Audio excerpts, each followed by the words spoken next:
Je m'appelle Pej Ingram, et j'avais 34 ans, le matin où ma mère m'a envoyé un SMS, bien avant le lever du soleil.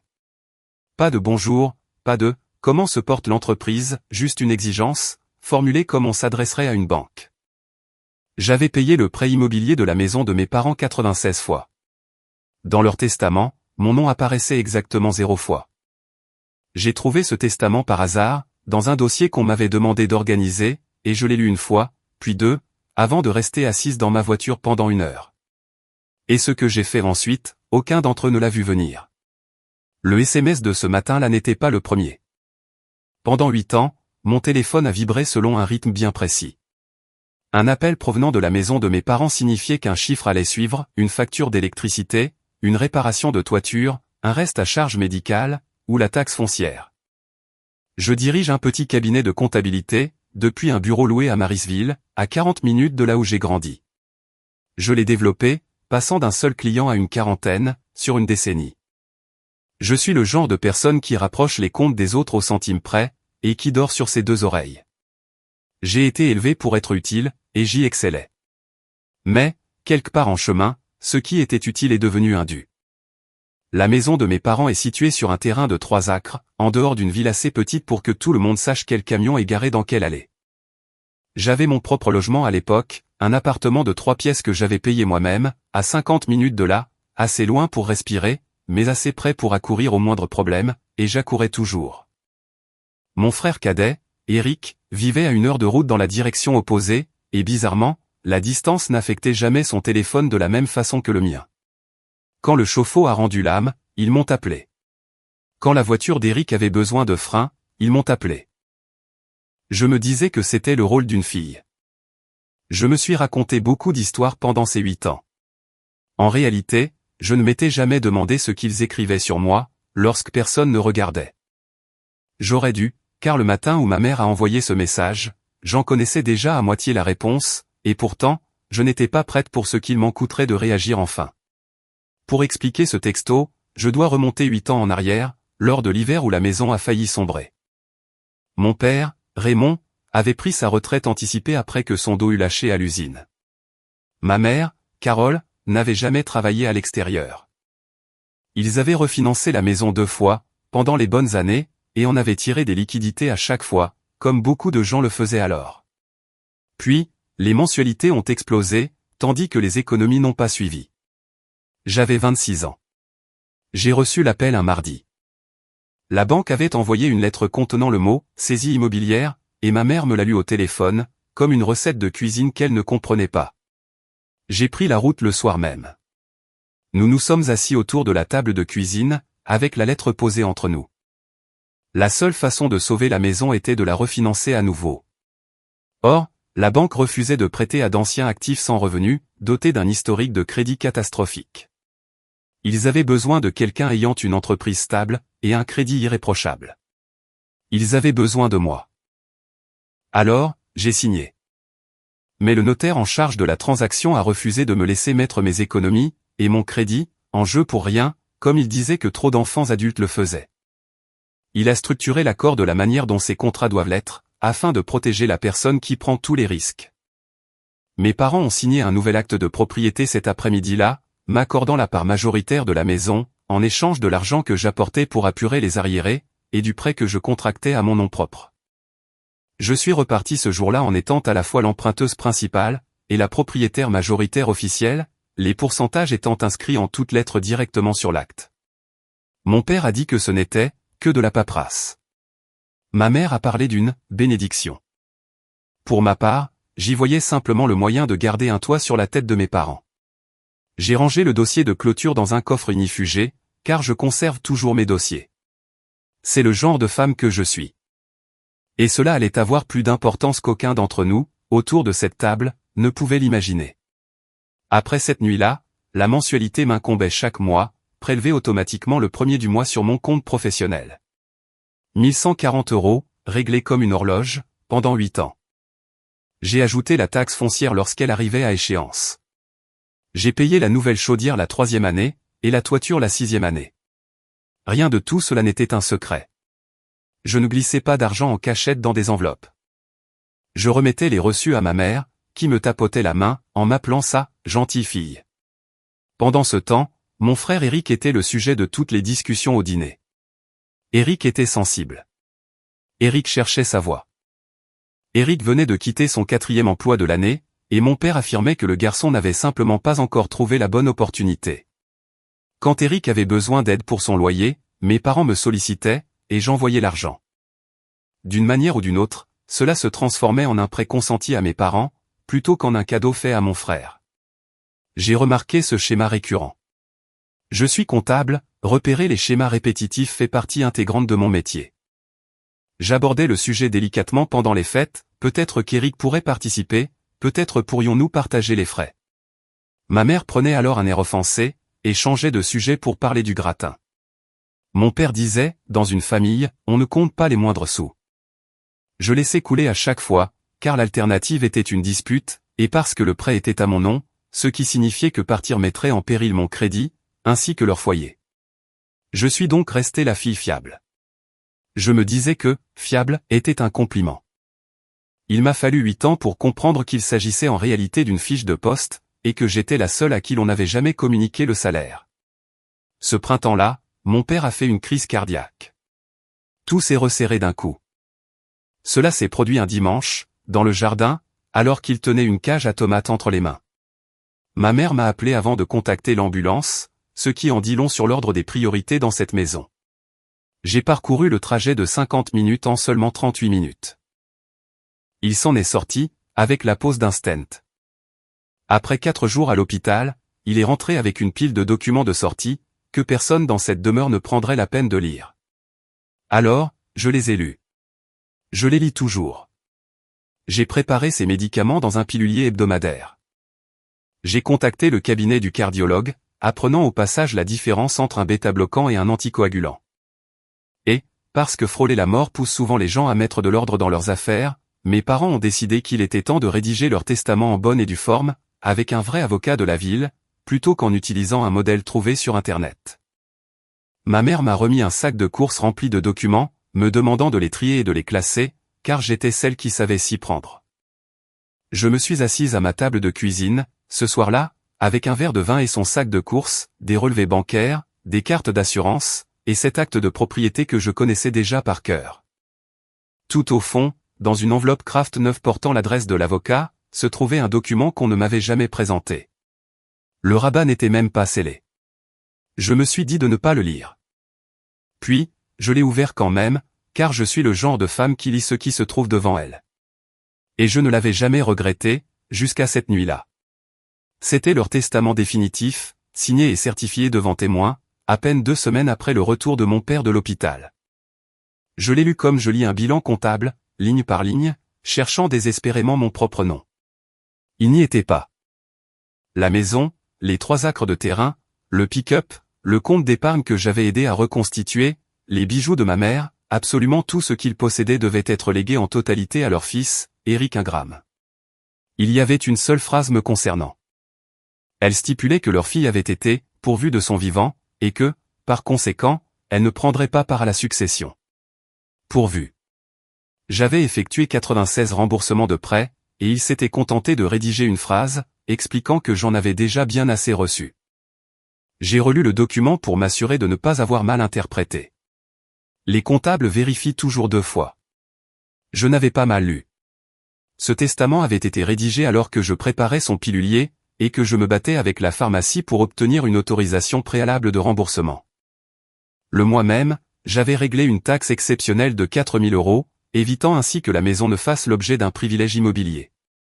Je n'ai pas pleuré. Je tiens à être honnête à ce sujet, car je pense que l'on s'attend à ce qu'une fille verse des larmes, et ce ne fut pas mon cas. Je suis resté immobile, et j'ai senti quelque chose se réorganiser en moi, de manière calme et définitive. Un peu comme une colonne de chiffres se remet en ordre, lorsque l'on trouve enfin l'erreur que l'on cherchait depuis 1 heure. J'ai remis le testament dans son enveloppe. Je l'ai classé soigneusement, comme demandé, puis j'ai versé le reste de mon vin dans l'évier, car je voulais me souvenir de cet instant avec les idées parfaitement claires. Je me suis rendu au dîner du dimanche suivant, sans dire un mot sur le testament. Je voulais d'abord le comprendre, de la même manière que l'on veut comprendre la nature d'un chiffre avant d'agir. Ma mère avait préparé un rôti de bœuf. Eric était présent, ainsi que sa petite amie Brittany, récemment devenue sa fiancée, et très vite quelque chose d'encore plus permanent. La conversation a dévié, comme toujours, sur l'avenir de la maison. Eric a mentionné que lui et Brittany envisageaient de s'y installer pour aider, maintenant que la santé de papa devenait préoccupante. Le visage de ma mère s'est illuminé. Mon père, tout en découpant le rôti, a déclaré qu'il était logique de garder la propriété dans la famille, pour la génération suivante. J'ai demandé, sur le ton le plus neutre possible, ce qu'il entendait par « famille ». Il n'a même pas levé les yeux de sa viande. Il a dit « la maison revient au fils ». C'est comme ça que ça s'est toujours fait. Il l'a dit sur le ton de quelqu'un qui annonce la météo. Ma mère a hoché la tête en silence, tout en tendant le bras vers la saucière. Eric a souri à son assiette, tel un homme à qui l'on venait d'offrir un titre de propriété. Personne, dans cette cuisine, ne se doutait que j'avais lu le testament. Personne ne pensait avoir à s'expliquer devant moi, car dans leur version de l'histoire, j'étais la banque. Et on n'explique pas son testament à sa banque. J'ai fait passer les pommes de terre. J'ai posé des questions sur le prochain rendez-vous de mon père chez le cardiologue. J'ai fait les 50 minutes de route pour rentrer chez moi, les deux mains crispées sur le volant, avec cette unique phrase qui tournait en boucle dans ma tête, « La maison revient au fils ». J'avais payé pour cette maison pendant 8 ans, et apparemment, je payais pour en faire cadeau à un autre. Ce soir-là, assise dans mon salon, dans une maison que j'avais achetée seule, à mon nom, j'ai pris une décision comme je prends chaque décision importante, avec un tableur ouvert sous les yeux. J'ai listé 8 années de paiement, le prêt, les taxes, la chaudière, le toit, les charges exceptionnelles, et le loyer d'Eric qui était discrètement devenu ma charge. Le total affichait 6 chiffres. Puis, j'ai listé ce que l'on m'avait promis en retour. Cette colonne-là est restée totalement vide, car il n'y avait jamais eu de promesse, seulement une supposition. Et c'est moi qui l'avais faite. Je ne suis pas quelqu'un de théâtral. Je n'allais pas faire de discours, envoyer une lettre, ou me tenir au milieu de leur cuisine pour leur crier combien ils m'avaient blessé. Ils n'y verraient que de l'ingratitude, et je n'aurais l'air que d'une banque refusant un crédit. Alors, j'ai fait la seule chose qu'une femme calme, dotée d'une excellente réputation financière, puisse faire pour frapper plus fort qu'un long discours. J'ai ouvert mon application bancaire. J'ai cherché le virement automatique mis en place 8 ans plus tôt, celui qui s'exécutait fidèlement le premier de chaque mois, et je l'ai désactivé. Aucune annonce, aucun avertissement, juste un silence soudain là où il y avait un paiement. J'ai appris, ce soir-là, que le silence est extrêmement bruyant dans une maison qui fonctionne avec l'argent des autres. Il leur faudrait exactement un cycle de facturation pour s'en apercevoir, et il me faudrait toute ma volonté pour ne pas réactiver ce paiement par simple habitude. Les premiers jours ont été étranges. Mon pouce a survolé cette application plus d'une fois. On n'efface pas 8 ans d'habitude aussi facilement que l'on désactive un virement automatique. Mais je ne l'ai pas touché. Je suis allé travailler. J'ai équilibré les comptes de mes clients, j'ai déjeuné à mon bureau, et j'ai appelé mon père pour prendre des nouvelles de sa tension, comme je le faisais d'habitude, sans jamais parler d'argent. Le prêt arrivait à échéance le 1er du mois. Le 1er est passé. Le 4, l'application de l'organisme prêteur m'a envoyé une notification, adressée à mon nom puisque l'emprunt était le mien, m'indiquant que le paiement était en souffrance. Je l'ai lu 2 fois, puis j'ai posé mon téléphone, écran contre table. Choisir délibérément de ne rien faire requiert une discipline particulière, alors que j'avais passé ma vie entière à faire exactement le contraire. Mon instinct me hurlait de régler le problème, car réparer les choses définissait mon identité. À la place, je me suis préparé une tasse de café, et j'ai laissé la relance de côté. Je me suis répété une vérité indéniable, en boucle, jusqu'à ce que mes mains cessent de trembler, ce n'était pas une urgence que j'avais provoquée. C'était simplement une facture qui parvenait, enfin, à son véritable destinataire. Le 8, à la réception du 2e avertissement, je n'avais toujours pas reçu le moindre mot de mes parents. Soit ils n'avaient rien remarqué, soit ils attendaient que je le remarque à leur place. Je savais pertinemment de quoi ils retournaient. J'avais été celle qui remarquait tout pour cette famille, depuis 34 ans. Ce silence de leur côté n'était pas de la paix. C'était une mèche allumée. Et quelque part, dans cette maison de campagne, elle venait de commencer à se consumer. Ma mère m'a appelé le 11. Pas de « bonjour », tout comme ce serait le cas un mois plus tard par SMS.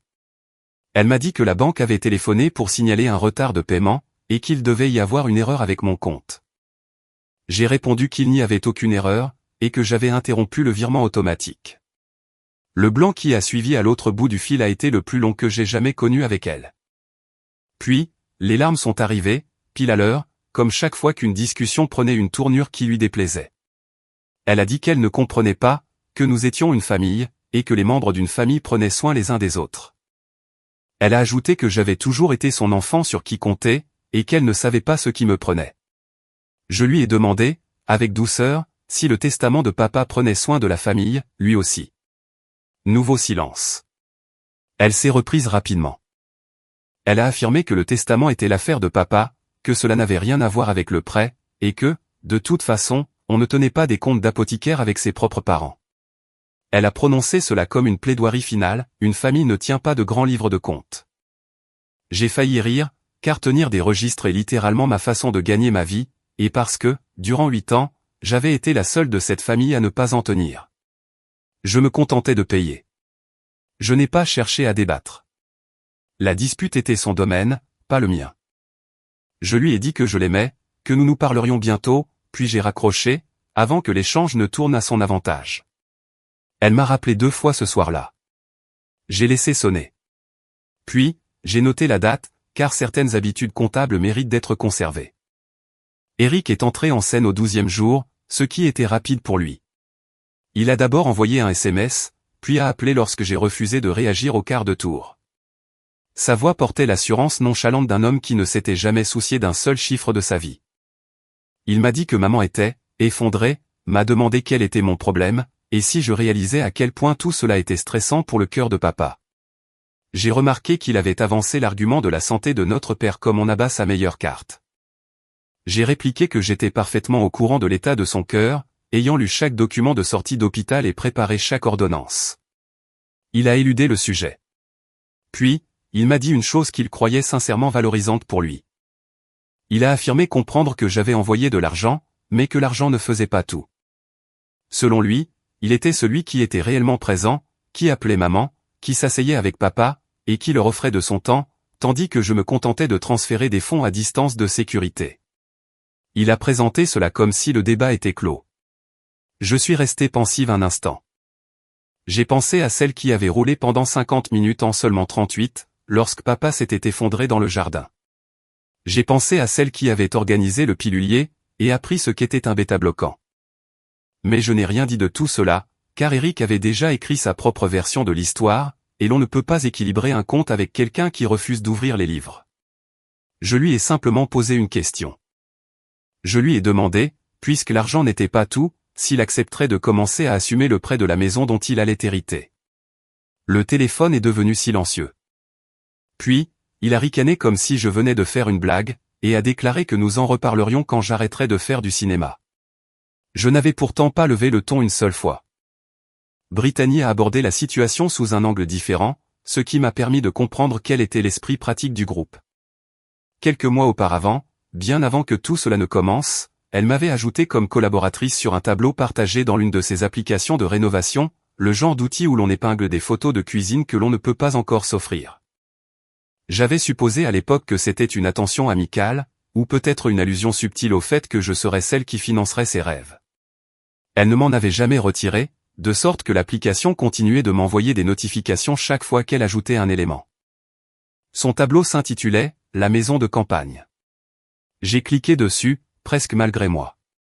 41 photos, des placards blancs, un évier de cuisine rustique, et une cloison abattue entre la cuisine et le salon. C'était le salon de mes parents. Elle avait déjà commencé à prendre les mesures de pièces qui figuraient pourtant sur un acte de propriété portant mon nom.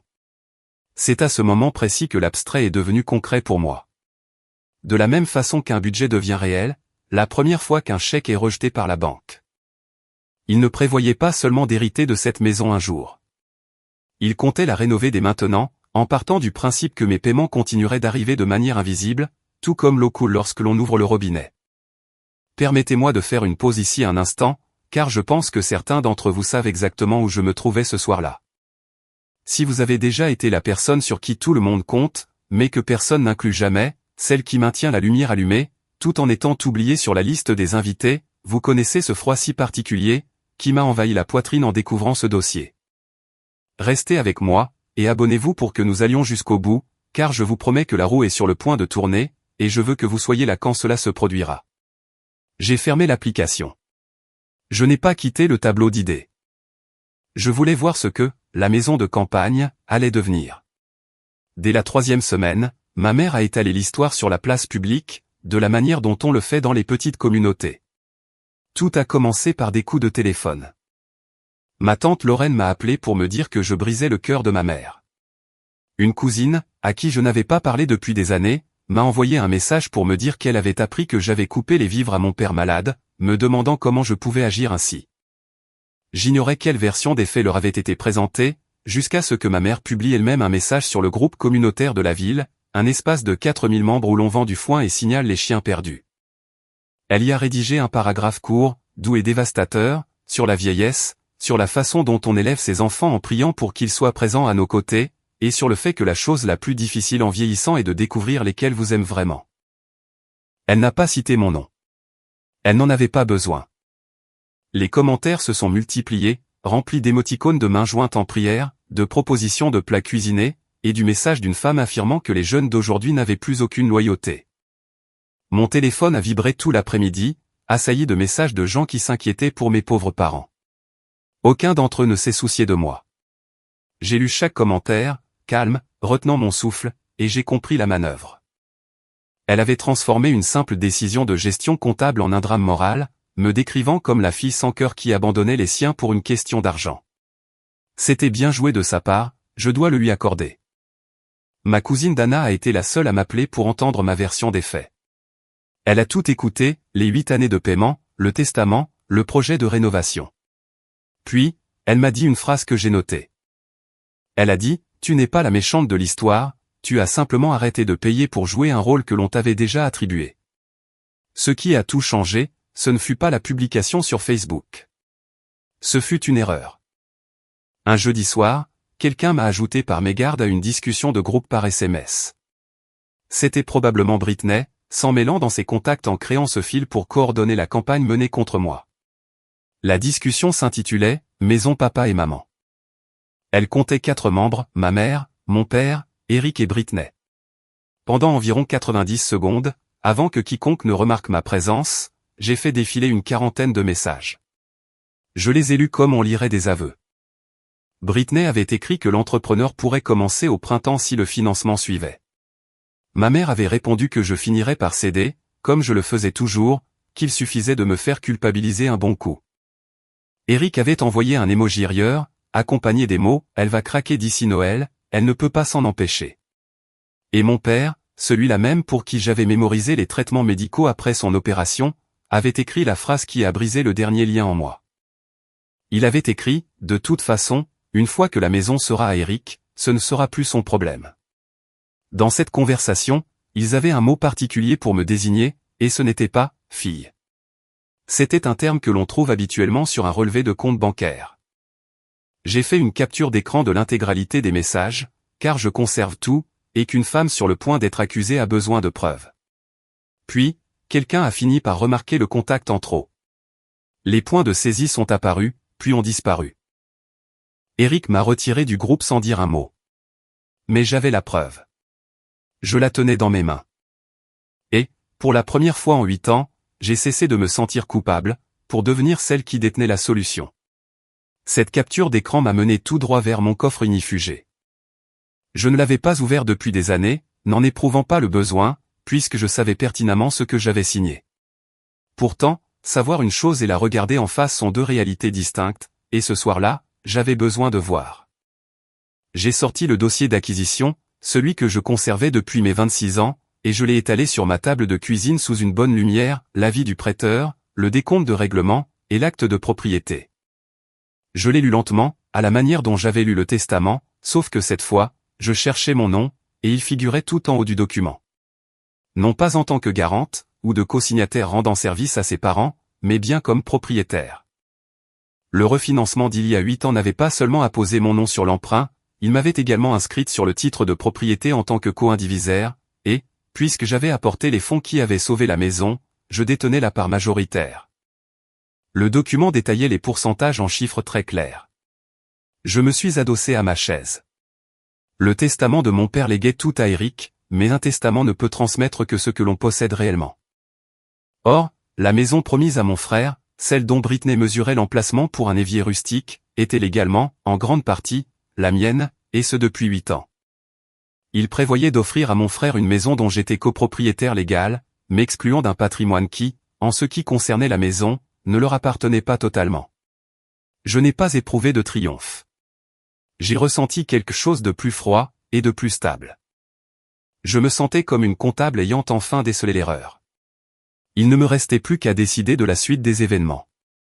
Je ne me faisais pas assez confiance pour interpréter un document juridique et agir seul, car trop de gens commettent cette erreur et perdent tout.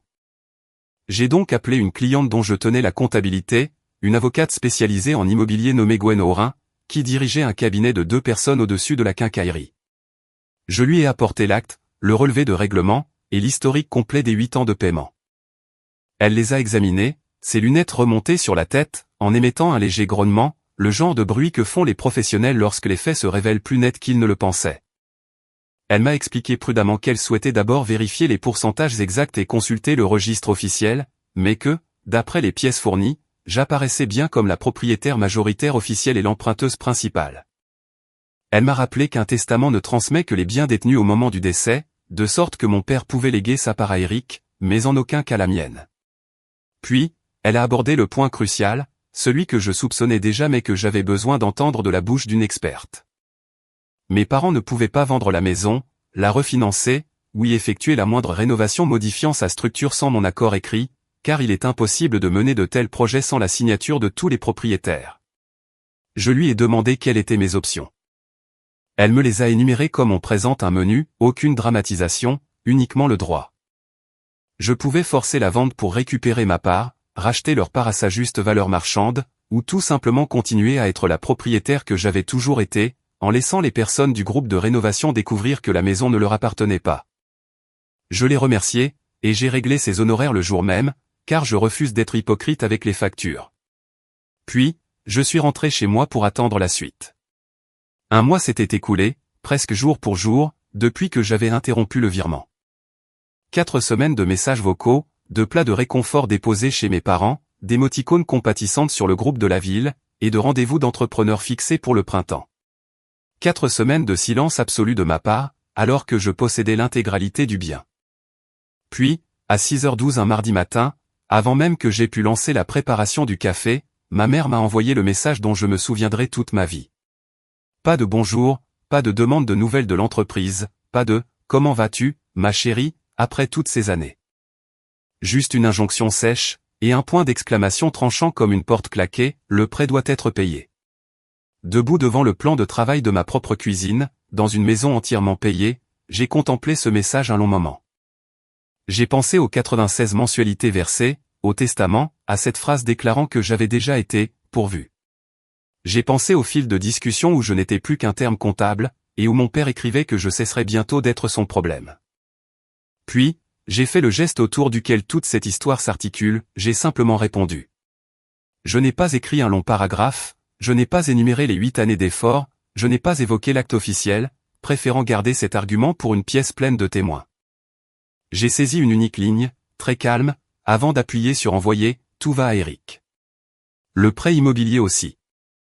J'ai alors posé mon téléphone face contre table, je me suis servi une tasse de café, et je l'ai bu pendant qu'elle était encore chaude, ce qui ne m'était pas arrivé depuis des années. Je n'avais jamais rien envoyé d'aussi sobre, qui ait frappé aussi fort.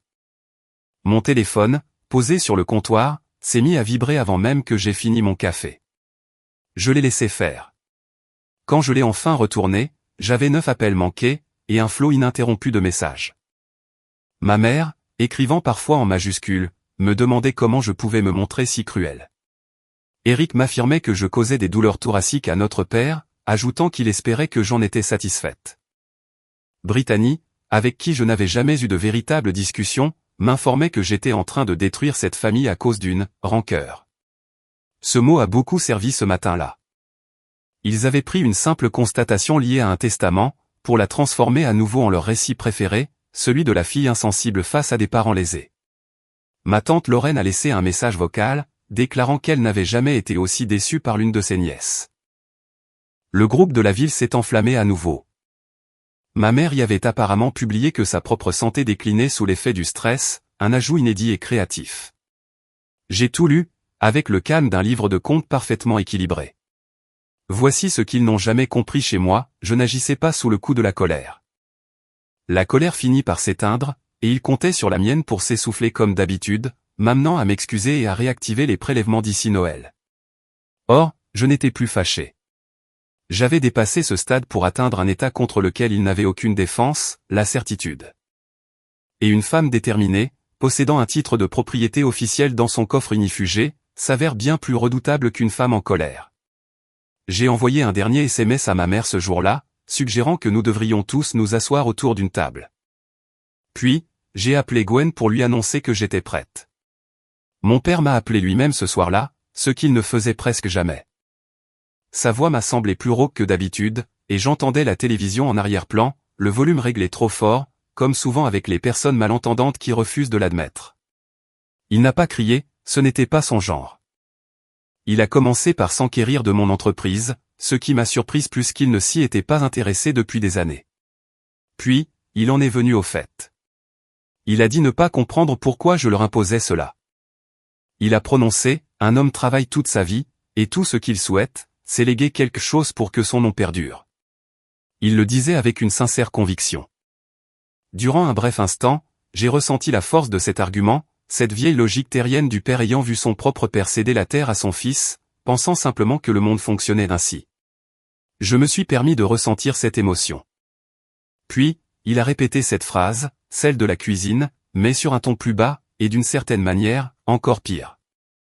Il a dit, la maison revient au fils, c'est ainsi que l'on a toujours fait. Alors, l'émotion s'est dissipée, car j'ai compris qu'il ne me demandait pas de le comprendre. Il me demandait de continuer à financer une tradition qui m'effaçait, tout en lui en étant reconnaissante. Je lui ai dit que je l'aimais, et je le pensais. Je lui ai promis que je serais à la maison dimanche, et que nous devrions tous nous réunir, lui, maman, Eric, Brittany, pour discuter calmement, comme des adultes. Il a répondu, très bien, enfin un peu de bon sens. Il s'imaginait avoir gagné, pensant que je venais pour présenter mes excuses. Je l'ai laissé sur cette impression, car certaines discussions gagnent à être menées autour d'une table, face à l'assemblée, en gardant le dossier fermé jusqu'au moment opportun. Ce dîner a été organisé avec une rapidité inhabituelle pour ma famille, qui ne faisait jamais preuve de tant de diligence sauf s'il s'agissait de me piéger. Ma mère l'a fixé pour dimanche à 17h.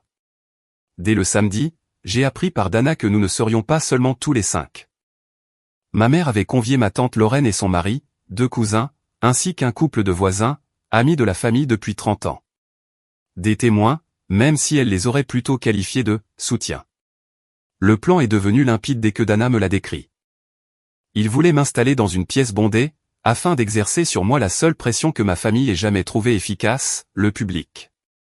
Il savait depuis longtemps que je ferais presque n'importe quoi pour éviter d'offrir un spectacle en société, car une femme discrète déteste les scènes publiques autant qu'un chat craint l'eau.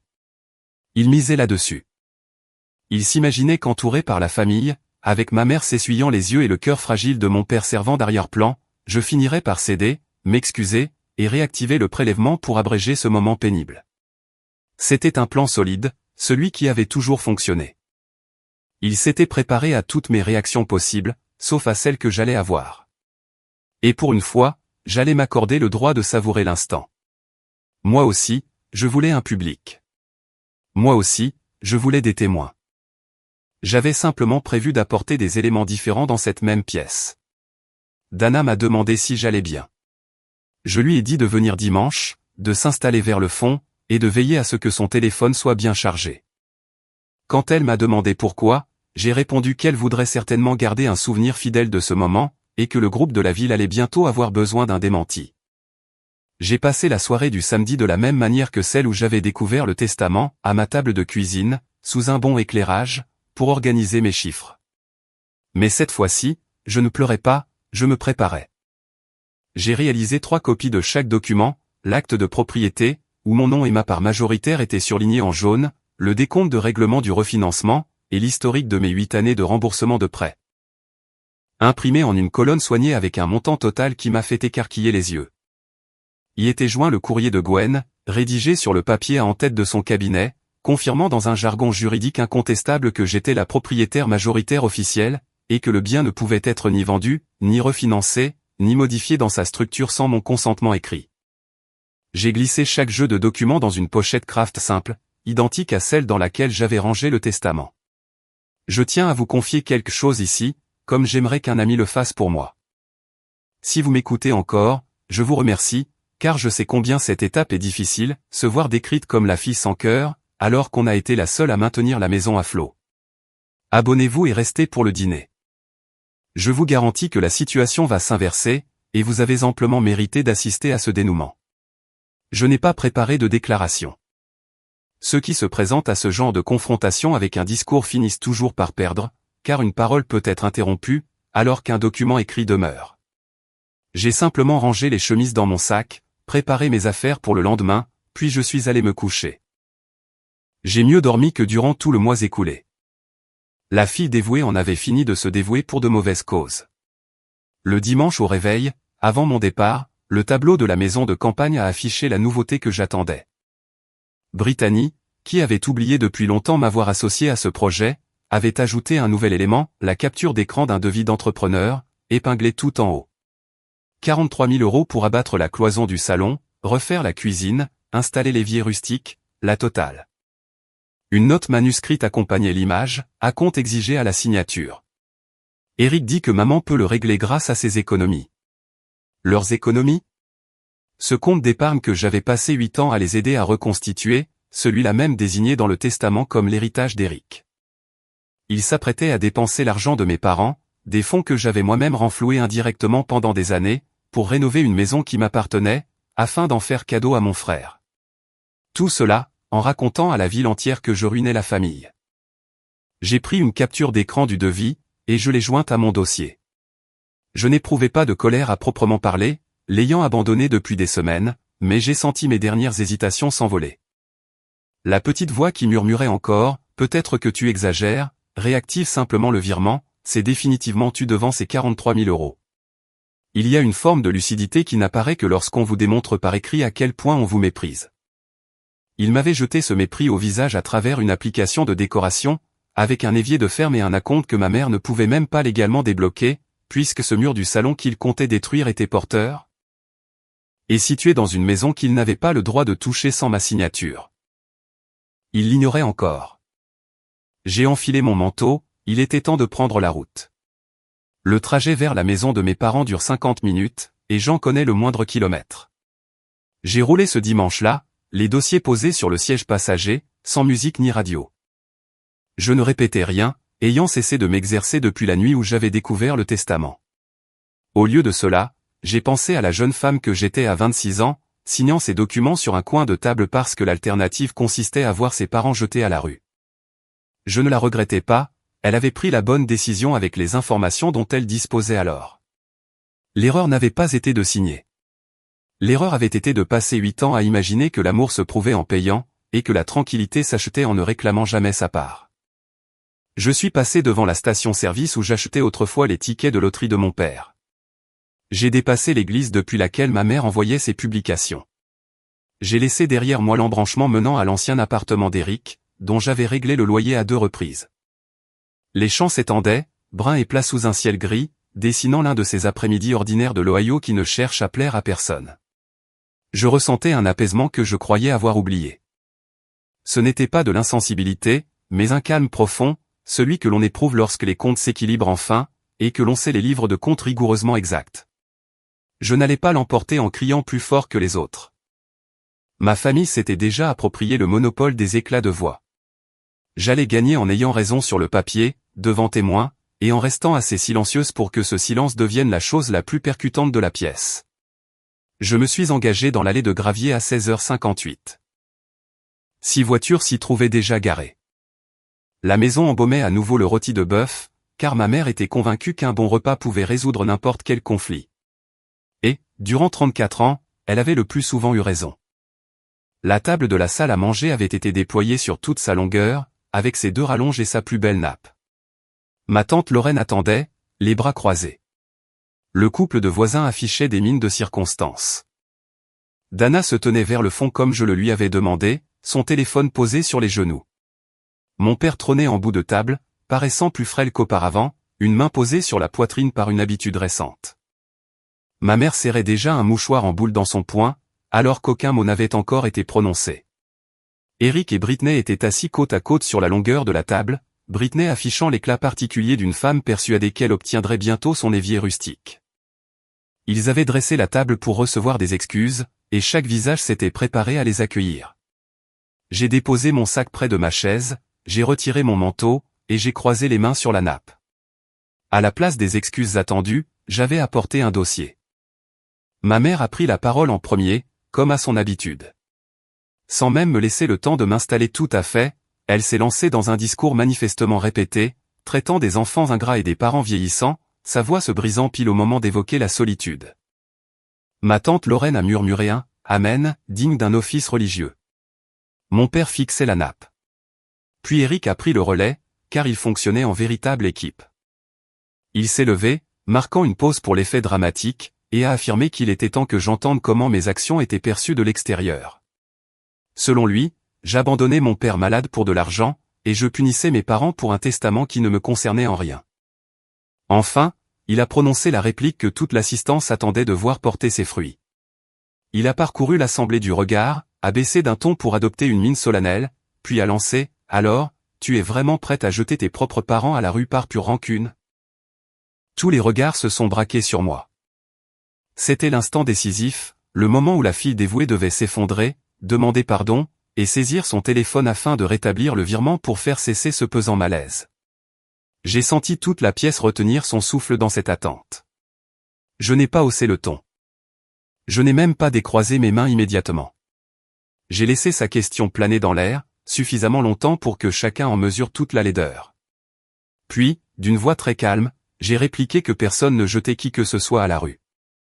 J'ai précisé n'avoir jamais proféré une telle menace, pas une seule fois, avant de demander à Eric de révéler à l'Assemblée qui avait réellement employé ces termes. Il en fut incapable, puisque c'était lui. La première faille venait d'apparaître dans leur plan, et j'étais encore la seule à l'apercevoir. J'ai plongé la main dans mon sac.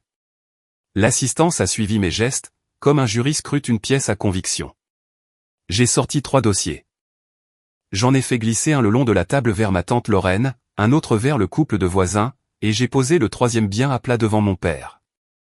Je leur ai annoncé que j'apportais quelques documents, car ma famille semblait particulièrement attachée à la notion de justice aujourd'hui, et que la justice s'accommode mieux des faits réels.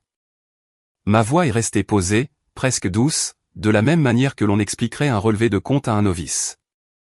Je leur ai rappelé qu'il y avait 8 ans, alors que la banque refusait le moindre prêt à mes parents retraités, j'avais refinancé cette maison à mon nom pour stopper la saisie. J'ai précisé que j'étais l'emprunteuse principale depuis lors, et que cette mensualité qui les inquiétait tant avait été prélevée sur mon compte professionnel à 96 reprises. Je les ai invités à ouvrir les dossiers, pour y chercher la page signalée comme l'acte de propriété. J'ai ajouté que je laissais le soin à un professionnel de vérifier chaque virgule, puis je leur ai exposé ce que l'avocate m'avait confirmé en chiffres clairs, mon nom figurait sur le titre, non pas comme simple intermédiaire, mais bien en tant que propriétaire majoritaire, et ce depuis 8 ans. Je leur ai rappelé qu'un testament ne peut transmettre que les biens réels du défunt. Mon père pouvait donc léguer sa part de la maison à Eric, mais pas la mienne. Ainsi, la maison qu'il prévoyait de rénover, de léguer et de s'approprier était déjà, sur le papier, majoritairement la mienne. Je n'ai pas prononcé ces mots avec cruauté, je n'en avais pas besoin. J'ai simplement laissé parler les documents officiels, et un silence absolu s'est installé dans la pièce. Un silence pesant, qui n'avait rien d'apaisant. Le silence s'est rompu de la façon dont je m'y attendais, et non de mon fait. Eric a explosé le premier. Il a repoussé violemment sa chaise en hurlant que ce papier était un piège, que j'avais manipulé notre père pour lui faire signer n'importe quoi, et qu'aucun tribunal ne croirait jamais qu'une fille possède la maison de ses parents. Je l'ai laissé s'emporter, car un homme en train de perdre fait généralement tout le travail de sa propre défaite si l'on reste immobile. Le visage de Brittany est passé par toutes les couleurs pour finir blafard. Elle contemplait son évier rustique s'évaporer dans des méandres juridiques qui la dépassaient. Ma mère a recommencé à pleurer à chaudes larmes, m'accusant de les avoir floués, et d'avoir profité d'eux après tout ce qu'ils avaient fait pour moi. Ma tante Lorraine, à son crédit, parcourait attentivement le dossier, et son enthousiasme religieux s'était éteint. Le voisin, un assureur à la retraite, a levé les yeux de l'acte de propriété pour souffler, « Carole, ce document est enregistré, il est authentique. » Cette phrase a résonné plus fort que mes propres explications, car elle émanait de l'un de ses propres alliés. Pendant ce temps, mon père gardait un silence de mort. Il avait ouvert sa pochette, et contemplait l'acte où s'alignaient son nom et le mien. Sa main avait quitté sa poitrine pour reposer à plat sur la table. Ses traits ont alors exprimé une émotion inédite, la peur, succédant à la certitude.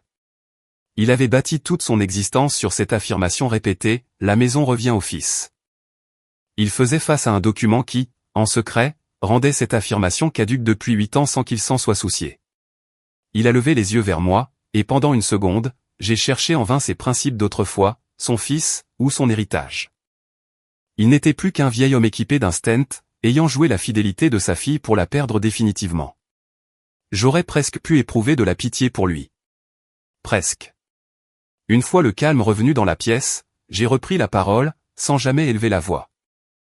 Je leur ai expliqué que je n'étais pas venu pour confisquer la maison de qui que ce soit, mais parce que la vérité était restée confinée dans un carton durant 8 ans, et qu'il était temps de l'inviter à notre table. Puis, je leur ai fait une proposition, car je ne cherche pas à me venger, mon métier consistant simplement à tenir des comptes exacts. J'ai annoncé que je ne serais plus ce tiroir-caisse invisible, et que cette époque était révolue. Je leur ai proposé 3 issues claires, celle-là même que Gwen m'avait suggérée. Option 1, mes parents demeurent dans la maison, sous couvert d'une convention écrite qui détermine précisément les parts de chacun, les dépenses étant réparties équitablement et validées par nos signatures. Option 2, je rachète leur part à la valeur du marché, ils récupèrent les fonds pour s'installer où bon leur semble, débarrassés de tout emprunt. Option 3, et j'ai fixé mon frère en insistant sur mes mots, si le testament lègue effectivement l'intégralité des biens à Eric, alors Eric, l'unique héritier, assumera les mensualités de ce patrimoine dès le 1er du mois prochain. Le choix leur appartenait, et je formaliserai leur décision par écrit. Ma mère, les yeux encore embués, m'a reproché de traiter ma propre famille comme s'il s'agissait d'une vulgaire transaction commerciale. C'est alors que je lui ai retourné ses propres paroles, calmement, car je les gardais en mémoire depuis un mois. Je lui ai dit, « Tu m'as dit que dans une famille, on ne tenait pas de compte. Tu avais raison. Pendant 8 ans, je n'ai jamais compté, je me suis contenté de payer. Mais la banque, elle, tient des comptes, et c'est mon nom qui figure sur ses registres. » J'ai laissé planer mes mots. Puis, je me suis levé, car j'avais terminé, et achever une telle tâche procure un sentiment bien différent de celui de crier. Personne n'a tenté de me retenir.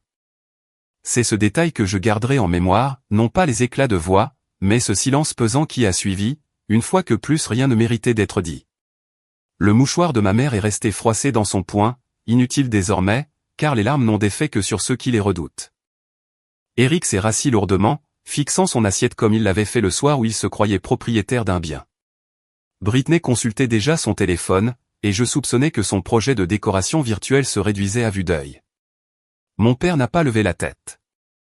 J'ai enfilé mon manteau. J'ai déposé une copie signée du courrier de Gwen sur la table, juste à côté du rôti de bœuf qui refroidissait, en leur demandant de me faire part de leur choix. Puis, j'ai fait les 50 minutes de route pour rentrer chez moi, les 2 mains sur le volant, sans radio. Pour la première fois en 8 ans, ce silence dans l'habitacle n'était pas une épreuve à surmonter. C'était simplement de la tranquillité, et elle m'appartenait. Il leur a fallu 3 semaines pour arrêter leur choix, ce qui, pour ma famille, tenait du miracle de rapidité. Ils ont finalement opté pour la première option, car ma mère ne pouvait se résoudre à quitter les lieux, et mon père refusait d'admettre que la seconde option puisse exister. Gwen a rédigé la convention. Elle détaillait, avec des chiffres que même les larmes de ma mère ne pouvaient effacer, ce que mes parents possédaient et ce qui me revenait. Elle répartissait le remboursement du prêt et les taxes foncières dans des proportions équitables, le tout validé par les signatures de tous les ayants droit figurant sur l'acte. Eric a refusé de verser le moindre centime, qualifiant l'accord de trahison avant de déménager dans le mois. La perspective de devoir payer pour cette maison dont il pensait hériter a rapidement calmé ses envies d'y résider. Le tableau de décoration de Britney est devenu privé, puis a disparu, et le projet de rénovation s'est éteint sur la messagerie de l'entrepreneur. Ma tante Lorraine, qui avait décortiqué chaque ligne de l'acte lors du dîner, a glissé discrètement à plusieurs proches que la famille s'était peut-être trompée sur mon compte. Dana, quant à elle, fidèle à son poste avec son téléphone chargé, a publié une mise au point factuelle sur le groupe de la ville, uniquement les faits, sans animosité. Les complaintes de ma mère sur sa fille indifférente ont cessé d'engranger des marques de soutien spirituel, les livraisons de plats préparés se sont taries, et le récit familial a enfin été confronté aux pièces justificatives. Et les pièces justificatives ont triomphé. Je continue de me rendre à la maison. Cela surprend souvent les gens lorsque je le leur confie.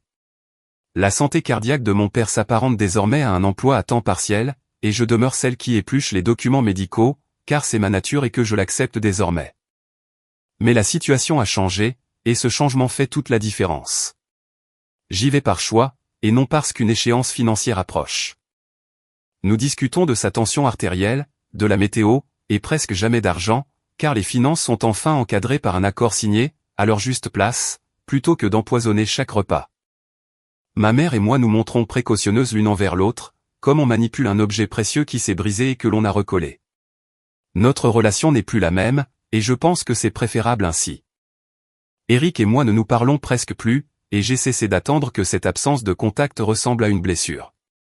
Il est des comptes que l'on choisit délibérément de solder, et le solde créditeur que l'on en retire s'appelle la paix. Je dors désormais sur mes deux oreilles, le prélèvement automatique reste désactivé, et le 1er du mois, jour où mon téléphone vibrait autrefois pour m'annoncer une somme qui semblait toujours relever de ma responsabilité, il n'y a plus que la clarté du matin, une tasse de café. Et ce calme précieux pour lequel j'ai enfin cessé de payer. J'ai compris que l'affection qui ne circule que dans un sens unique n'est pas de l'amour, mais une facture que personne n'a l'intention d'honorer. Et il vous est permis, quel que soit votre âge et peu importe l'assemblée, de cesser d'y apposer votre signature. C'est mon histoire, 8 ans d'efforts, 96 remboursements, et un acte officiel qu'ils avaient oublié.